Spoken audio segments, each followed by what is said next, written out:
Hey guys, welcome back to my channel. তো শুভ সময় লাইফস্টাইলে নতুন একটা ব্লগ ভিডিওতে তোমাদের সবাইকে স্বাগত জানাই।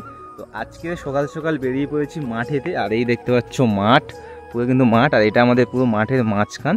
আর এই দেখো, আমি আমাদের বাড়ি কিন্তু এই দিক থেকে আসছি হেঁটে হেঁটে, ঠিক আছে গাইস। তো এই যাব এই পারে সেই মাথার দিকে, তো যাব অনেকটা দূর। আর আজকের মাঠে আসার কারণ, আজকের একটু কচু বসাবো, মানে বর্ষাকাল এসে যাচ্ছে যেহেতু কচু বসাতে হবে।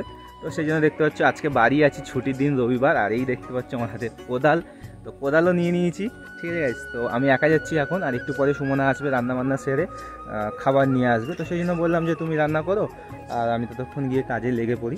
তো রোদ উঠে যাচ্ছে যেহেতু, তো এখন সবে 6টা বাজে। তো সকাল সকাল এসছি, যদি কিছুটা আগে নেওয়া যায়, তো রোদে তো বেশিক্ষণ কাজ করা যায় না। তো সেই জন্য ভাবলাম আমি আগে চলে যাই, ঠিক আছে। তো দেখতে পাচ্ছ রেডি হয়ে গেছি, পুরো মাথায় গামছা বেঁধে নিয়েছি। তো কাজে লেগে পড়তে হবে গাইস, কাজ করতে হবে, ঠিক আছে। তো আমি কাজ করি আর তোমার একটা সিনেমাটিক শট দেখে নাও। এই দেখো সকালবেলা কিন্তু বেলা উঠছে, দেখতে পাচ্ছ। আর এই দেখো এই সাইডটা পরিষ্কার, জল জমে গেছে। সব কিন্তু চাষ হয় আমাদের এখানে, ধান চাষ কিন্তু বেশি হয়। তো গাইস দেখতে পাচ্ছ এত বৃষ্টি হয়েছে, মানে একদিন এত বৃষ্টি হয়েছে, দেখতে পাচ্ছ মাঠে কিন্তু জল জমে গেছে। মানে বর্ষার চাষ কিন্তু প্রায় কাছাকাছি এসে গেছে, মানে জল জমলেই কিন্তু আমাদের বর্ষার চাষ আরম্ভ হয়ে যাবে। তো এটা কিন্তু গরমের চাষ হয়েছিল, আর ধান কেটে নিয়েছে, আর বৃষ্টি হয়েছে। দেখতে পাচ্ছ জল কিন্তু জমে গেছে কতটা করে। এই দেখো গাইস, জল জমে গেছে কতটা করে। তো গাইস আগে কি করতাম জানো, এই জলেতে যখন বৃষ্টি হতো তখন কিন্তু আমরা কাঁকড়া ধরতে আসতাম, মানে 2-3 জন বন্ধু মিলে বৃষ্টি হলে বেরিয়ে পড়তাম কাঁকড়া ধরার উদ্দেশ্যে। তো এখন আর সেই সব দিনগুলো হয় না, আর এইসব দিনগুলো খুব মিস করি। বন্ধুবান্ধবরা মিলে একসাথে ঘোরাফেরা আর কি, তো অনেক মজা হতো। তো বাগানে চলে আসলাম, দেখতে পাচ্ছ এইটা কিন্তু বাগান। তো এই ঢিবিটা কিন্তু কুপানো হবে, এই দেখো। এটা কিন্তু একটুখানি বাবা এসেছিলো বাগানে, এসে কিন্তু এটা প্রথম উদ্বোধন করে গেছে। এবার আমাদেরকে উদ্বোধন করতে হবে। এই যে জায়গাটা দেখতে পাচ্ছ, উঁচু জায়গাটা, এটা কিন্তু পুরোটা কুপাতে হবে গাইস, দেখেছো? এতটা জায়গা কিন্তু আমাদের কুপাতে হবে। একটু কষ্ট হবে আর কি, কিন্তু কিছু করার নেই, কাজে লেগে পড়তে হবে। তো কাজে লেগে যাব। এই দেখো কুপানো আরম্ভ করেছিল বাবা।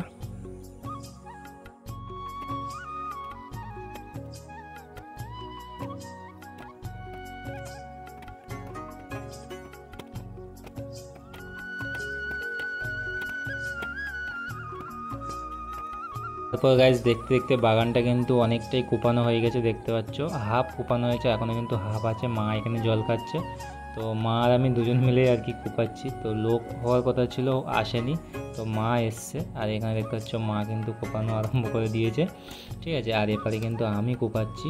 আর এত রোদ উঠেছে গাইজ, কিছু বলার নেই, এত কষ্ট হচ্ছে গরমের মধ্যে। কাজে তো কষ্ট হচ্ছে, আর গরমে বেশি কষ্ট হচ্ছে, পুরো ঘেমে কিন্তু গেছি। আর এখানে তারপরে কিন্তু আবার কোপানো স্টার্ট করলাম কিছুক্ষণ রেস্ট নিয়ে।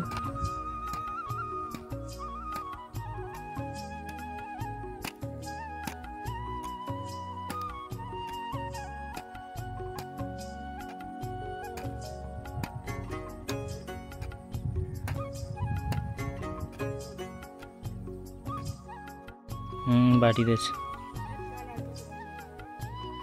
এখানে দেখলাম সুমনা আমার জন্য খাবার পাঠিয়েছে। তো কী টিফিন পাঠিয়েছে আমিও জানি না। তো খুলে দেখলাম কিন্তু পরোটা পাঠিয়েছে আর আলুর তরকারি পাঠিয়েছে। এখানে তরকারিটা ঢেলে নিয়ে পরোটা বের করলাম, আর এখানে অল্প কিছু কেটে ফেলে দিলাম, কারণ ফাঁকা মাঠে বসে খাচ্ছি। আর এই যে জায়গাটা দেখা পাচ্ছ, এটা কিন্তু মোটেও ভালো না। তো মারা ওখানে কোপাচ্ছে, আমি এই গাছতলায় বসে কিন্তু টিফিনটা করছি, মানে সকালের টিফিন প্রায় কিন্তু 11টা বাজে। আর এই গাছতলায় বসেই কিন্তু টিফিনটা করছি। ফাঁকা মাঠ চারিদিকে, তো কোনো জায়গায় বসার কিন্তু কোনো জায়গা নেই। খেয়ে কিছুক্ষণ রেস্ট করছিলাম তো ছাওয়ায় বসে। আর ওদিকে দেখতে পাচ্ছ সুমনা আসছে। তো সুমনার আঁচলের ভেতরে কিন্তু ঠান্ডা বরফের মতো একটা জলের বোতল আছে, এটা কিন্তু ফ্রিজে রেখেছিল মাঠে নিয়ে আসার জন্য। মাঠে কাজ করছিলাম রোদে, তো সেই জন্য বলেছিল আমি ফ্রিজের মধ্যে ঠান্ডা জল রেখেছি, তোমাদের জন্য নিয়ে যাব। তো সেটাই কিন্তু নিয়ে এসছে। তো এখানে জল টল খেয়ে নিলাম আর কি। আর এখানে ফাইনালি আলু বসানো আরম্ভ হয়ে গেছে। এখানে সুমনা মা বসাচ্ছে, তো দেখতে পাচ্ছ এখানে মা কিন্তু বসাচ্ছে, এখানে বাবা আর কি জুলি কাটছে, হ্যাঁ, আর একজন আলু দিচ্ছে।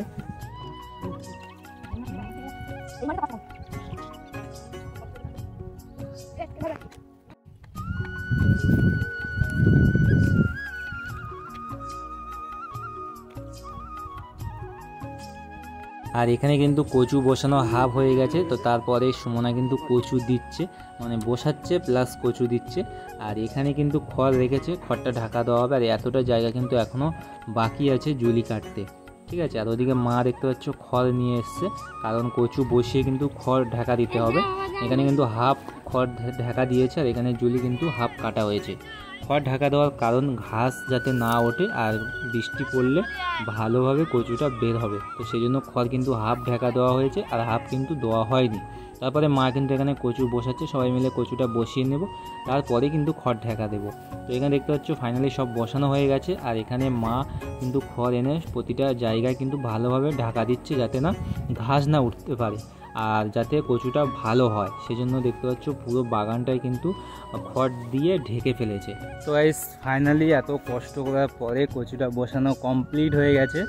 আর এখন যাচ্ছি তাল আনতে, গাইস তোমাদেরকে দেখাচ্ছি। তো একজন তাল পেরেছে, তো বললাম তাল রাখ, তো সেই জন্য গাছ থেকে পেরে তালটা রেখেছে। তো সুমনা দেখো ওই দেখো যাচ্ছে দুজনে, তো ওরা হচ্ছে বাড়ি যাচ্ছে, আর আমি যাব এই দেখো এই মাথা থেকে তাল নিয়ে, তারপরে ও বাড়ি যাব, ঠিক আছে। তো এখন বাজে প্রায় 12:30, আর তোমাদের সাথে কথা বললাম কখন সকালবেলা। তো এবার স্নান টান করে খাবো। বেশি কষ্ট মাটি কোপাতে লাগে, কষ্ট হয়, কিন্তু যে রোদ পড়েছে তো আর কিছু বলার নেই, রোদে বেশি কষ্ট হচ্ছে। তো যাই হোক, তাও সুমনা জল টল নিয়ে এসেছিলো তোমরা দেখলে। তো গাইস ভিডিওটা এখানে শেষ করছি। আর ভিডিওটা যদি ভালো লাগে তাহলে অবশ্যই লাইক কমেন্ট শেয়ার, আর চ্যানেলে নতুন হলে চ্যানেলটি সাবস্ক্রাইব করো। দেখা হচ্ছে নেক্সট ভিডিওতে। সুস্থ থেকো, ভালো থেকো।